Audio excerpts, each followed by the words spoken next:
Hello friends, this is Tejas here and today we are going to do Nifty analysis of 24th January 2022. But first I want to start with a quote of Warren Buffett. उन्होंने कहा था buy when everyone is selling and sell when everyone is buying. मतलब जब भी market bearish zone में हो one should buy stocks, one should buy blue chip stocks, one should buy long term stocks क्योंकि आपको वहाँ एवरेजिंग का फायदा होता है and sell when everyone is buying मतलब जब भी market is in the bullish zone मतलब मार्केट जब हाई हो, जब मार्केट में सभी स्टॉक की प्राइसेस एकदम हाई पर हो, one must try to sell the stock there because there is no point in market. ऐसा कुछ भी नहीं है मार्केट में कि one can invest at a very low price and one can sell at a very high price. ऐसा कभी नहीं होने वाला। So always try to figure out what is your buying point, what is your selling point। और इसीलिए आज मैं ये वीडियो बना रहा हूँ जहाँ मैं आपको सपोर्ट, रेजिस्टेंस, टारगेट क्या होना चाहिए, स्टॉप लॉस क्या होना चाहिए, that I will show you. But first we will do Nifty analysis. Description में मैंने एक लिंक शेयर किया है उस वीडियो का जिसमें मैंने कहा था कि बियरिश एनगल्फिंग पैटर्न बना है वन डे टाइम फ्रेम के ऊपर, और ये है वो बियरिश एनगल्फिंग जिसकी वजह से मार्केट गिरा।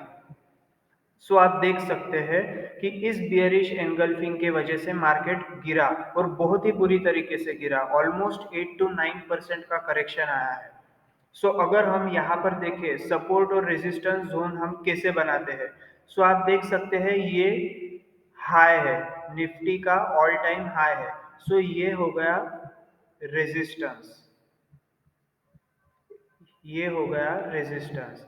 उसके बाद आप देख सकते हैं this is another high, so this is also our resistance. उसके बाद ये भी हमारा रेजिस्टेंस है। हम सपोर्ट भी ड्रॉ करेंगे, ये हुआ हमारा support. Again this is also our support, this is also our support, this was also our support। सो आप देख सकते हैं ये कप एंड हैंडल फॉर्मेशन और यहां से ब्रेकआउट दिया। So always remember one thing, once support is broken it becomes resistance and once resistance is broken it becomes support. मतलब जब भी स्टॉक रेजिस्टेंस तोड़ता है, रेजिस्टेंस पर ब्रेकआउट देता है, सो ये सपोर्ट बन जाएगा, रेजिस्टेंस विल बिकम सपोर्ट। और जब भी स्टॉक सपोर्ट तोड़ता है इट विल बिकम रेजिस्टेंस। और ये मैं आपको इस वीडियो में इस पर्टिकुलर वन डे चार्ट में भी समझाऊंगा। आप देख सकते हैं कि यहाँ पर स्टॉक ने रेजिस्टेंस तोड़ा है, cup and handle formation form हुआ, यहाँ पर स्टॉक ने अपना रेजिस्टेंस तोड़ के ब्रेकआउट दिया और ऑल टाइम हाई पर गया। ये भी एक रेजिस्टेंस बन जाता है। ये यहाँ पर ऑल टाइम हाई पर गया, फिर वापस गिरा, फिर वापस यहाँ गया, ये एक रेजिस्टेंस बन गया, फिर वापस गिरा, फिर वापस यहाँ गया, ये एक रेजिस्टेंस बन गया। देन यू कैन सी यहाँ तक आया जो हमारा सपोर्ट था, यहाँ से ऊपर गया इसलिए ये सपोर्ट हो गया। और देन यहाँ तक आया and it break the support, support break किया, पुल बैक दिया, पुल बैक यानी रिट्रेसमेंट। यहाँ पर जो है रिट्रेसमेंट हुआ, वापस स्टॉक नीचे आया, अगेन यहाँ से ऊपर गया तो ये सपोर्ट बन गया।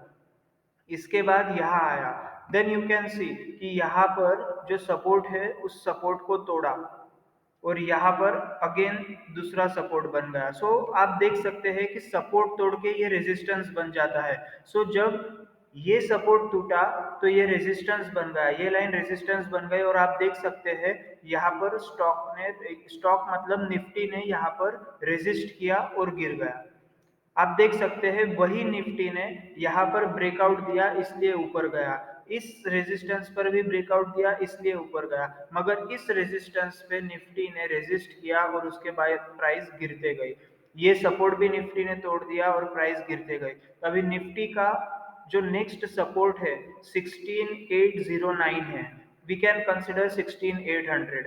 और अगर ये भी सपोर्ट निफ्टी तोड़ता है तो उसके बाद 16300 is the daily support of Nifty. तो आप देख सकते हैं कैसे निफ्टी ने अपना सपोर्ट और रेजिस्टेंस बनाया है। निफ्टी करंटली एक बियरिश जोन में ही है। जब तक कोई भी, क्योंकि आप देख सकते हैं सारी कैंडल रेड कैंडल है, यहाँ पर अभी एक भी ग्रीन कैंडल फॉर्मेशन नहीं है। So Nifty is in the bearish zone, और जब तक कोई भी ग्रीन कैंडल नहीं होती वी कैन नॉट गारंटी कि निफ्टी बढ़ सकता है। So you can see how much important candle stick pattern and chart pattern is. आप देख सकते हैं यहाँ पर ये इवनिंग स्टार फॉर्मेशन है जिसके बाद मार्केट पूरी तरीके से गिरा।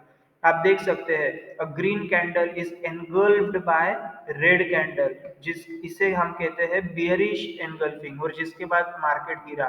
सेम बियरिश एनगल्फिंग पैटर्न यहाँ पर हुआ, मार्केट गिरा, लेकिन यहाँ पर हैमर फॉर्मेशन हुआ जिसकी वजह से मार्केट बढ़ा। सो इतना इंपॉर्टेंट हो जाता है मार्केट में chart pattern, candle stick pattern study करना। आपको वापस यहाँ पर मैं बताना चाहूंगा, आप देख सकते हैं ये था रेजिस्टेंस और ये था सपोर्ट। रेजिस्टेंस क्यों? क्योंकि प्राइस यहां तक आया, नीचे गिरा और इससे नीचे नहीं जा रहा था, इसलिए ये सपोर्ट बन गया।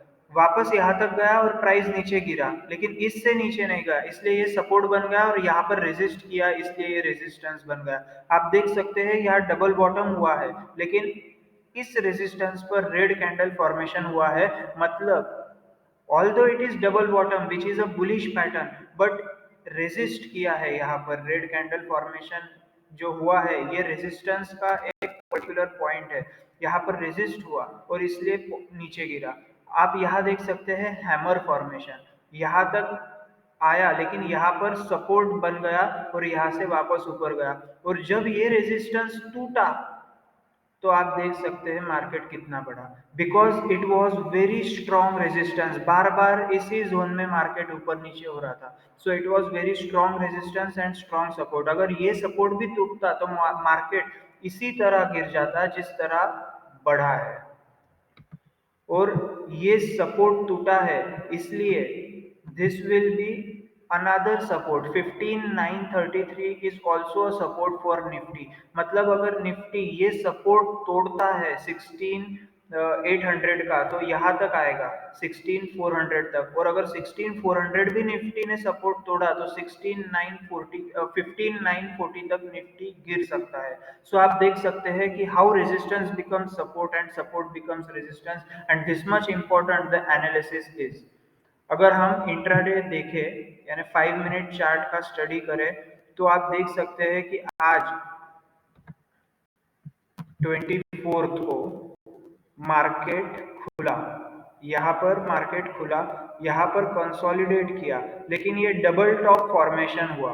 This is double top formation, जिसके बाद ब्रेकआउट हुआ, रिट्रेसमेंट हुआ, एंड वेरी बैडली ये जो निफ्टी है वो गिर गया।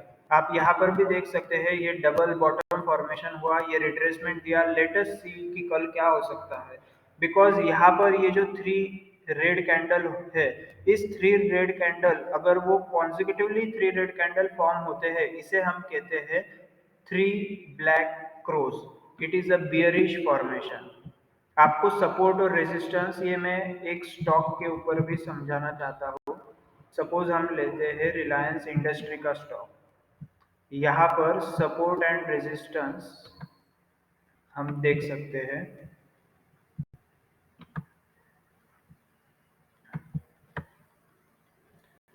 आप देख सकते हैं कि ये रेजिस्टेंस हो गया, यहाँ पर प्राइस आई,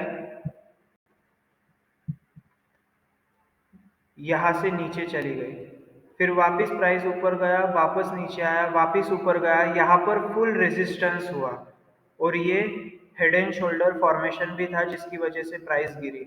आप देख सकते हैं कि कैसे यहाँ पर जहाँ रेजिस्ट किया वहीं पर यहाँ प्राइस रेजिस्ट किया और मार्केट सॉरी रिलायंस का जो स्टॉक था वो गिर गया। मगर यहाँ पर ये रेजिस्टेंस ब्रेक हो गया और यहाँ से रिलायंस का प्राइस बढ़ गया। मतलब रिला और ये जब रेजिस्टेंस ब्रेक हो गया तो अब ये सपोर्ट बन जाता है। So now 22 40 is the support. और आप देख सकते हैं कि यहाँ पर ब्रेकआउट देने के बाद यहाँ तक प्राइस गई, so this is our resistance, क्योंकि इसके बाद प्राइस गिरी है। Okay, so this is our resistance.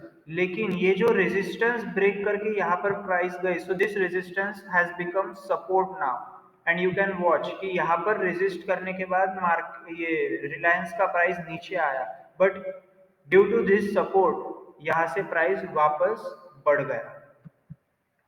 अभी हमें देखना है कि ये आप देख सकते हैं कि ये जो रेजिस्टेंस था ये सपोर्ट बन गया। रेजिस्टेंस टूटने के बाद रेजिस्टेंस सपोर्ट बन जाता है, और यहाँ पर सपोर्ट लेके वापस प्राइस ऊपर गया। अभी ये वापस एक बियरिश जोन में स्टॉक का प्राइस है, because all the red formation plus market is also in the bearish zone. सो ये सपोर्ट तक प्राइस आके और यहाँ से बढ़ना चाहिए और फिर से ये रेजिस्टेंस तक जाना चाहिए। अगर ये सपोर्ट टूटता है तो दिस इज अनदर सपोर्ट। सो 2020 तक यानी 2020 तक स्टॉक का प्राइस गिर सकता है, because this is very strong support. आप देख सकते हैं कि यहाँ पर कंसोलिडेट हुआ है, so this becomes consolidation becomes very strong support and resistance. Okay, so this becomes support. So अगर स्टॉक रिलायंस का स्टॉक ये सपोर्ट तोड़ता है, so it will become it will come down to 2020।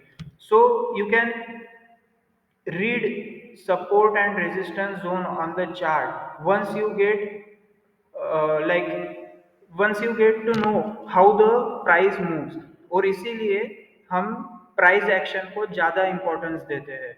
आप अलग अलग इंडिकेटर्स भी लगा सकते हैं, मगर price action is very much important in intraday trading and long term trading as well.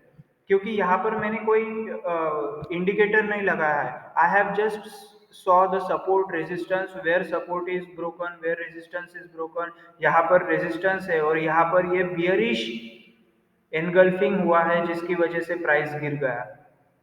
Okay, resistance भी है, बियरिश एनगल्फिंग भी है, तो मुझे मालूम है कि ये स्टॉक का प्राइस गिरने ही वाला है। यहाँ पर सपोर्ट है। ओके, ये सपोर्ट है प्लस हैमर है, इसलिए मुझे मालूम है कि यहाँ पर प्राइस बढ़ने ही वाला है। यहाँ पर वापस एक फॉर्मेशन आप देख सकते हैं, that is cup and handle formation. ये कप एंड हैंडल फॉर्मेशन हुआ, यहाँ पर ब्रेकआउट दिया, यहाँ पर रिट्रेसमेंट किया and then price rose. Okay, so इतना इंपॉर्टेंट है सपोर्ट और रेजिस्टेंस को समझना। अगर आपको सपोर्ट एंड रेजिस्टेंस समझ में आता है तो आपको रिस्क रिवॉर्ड भी समझ में आएगा, जो मैं अपने नेक्स्ट वीडियो में डिस्कस करने वाला हूँ। For now thank you. अगर आपको ये वीडियो पसंद आया है तो इसे लाइक कीजिए, सब्सक्राइब कीजिए, so that I can share more knowledgeable videos with you. Thank you.